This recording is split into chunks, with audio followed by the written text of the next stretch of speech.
तर नमस्कार मित्रांनो, पुन्हा एकदा स्वागत आहे आपल्या व्हिडिओमध्ये. सरने आताच आपला एक टॉपिक संपवलेला आहे, सेल सायकल आणि सेल डिव्हिजन. त्याच्यामध्ये मिओसिस आणि मायटॉसिस म्हणजे समसूत्री विभाजन आणि मिओसिस म्हणजे अर्धसूत्री विभाजन हे झालेलं आहे. तर त्याच्यामध्ये मिओसिस फर्स्ट आणि मिओसिस सेकंड त्याच्यामध्ये इंटरकायनेसिस एक स्टेप असते, पण ती शॉर्ट कालावधीसाठी असते. तर मिओसिस फर्स्टमधून एक प्रिव्हियस इयर क्वेश्चन आहे, तर ते मी तुम्हाला सांगतो, म्हणजे कोणता आहे ते क्वेश्चन बी टाकतो, पण तो मिओसिस फर्स्टमधले जे प्रोसेस आहेत तर ते तुम्हाला थोडा एक्सप्लेन करतो. तर मित्रांनो, सरने आपल्याला शिकवल्याप्रमाणे मायटॉसिस बरं का आणि मिओसिस, त्याच्यामध्ये मायटॉसिस म्हणजे काय, समसूत्री विभाजन, आणि मिओसिस म्हणजे काय, अर्धसूत्री विभाजन. तर मिओसिसमध्ये 3 स्टेप पडतात. मिओसिस फर्स्ट, आणि त्याच्यामध्ये एक रेस्टिंग फेज असतं, ते इंटरकायनेसिस असतं, आणि इंटरकायनेसिस, आणि त्या मिओसिस सेकंड असते.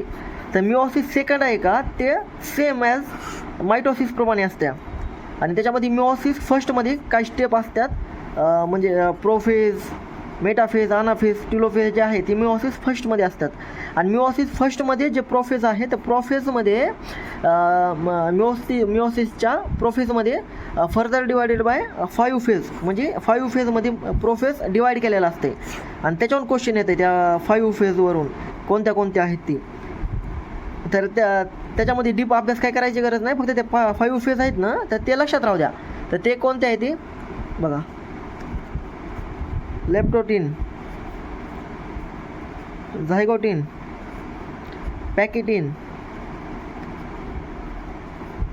डिप्लोटीन आणि डायकायनेसिस. हे प्रॉपर मी तुम्हाला टाकतो ह्या नोट्स, पण ह्या 5 तुम्ही ध्यानात ठेवा, म्हणजे लक्षात ठेवा. ह्याच्यावर प्रिव्हियस इयर क्वेश्चन आहे: लेप्टोटीन, झायगोटीन, पॅकेटीन, डिप्लोटीन आणि डायकायनेसिस. तर ह्याची ट्रिक सांगतो तुम्हाला: लप, जा, पटकन, दीपाली, दीदी. लप, जा,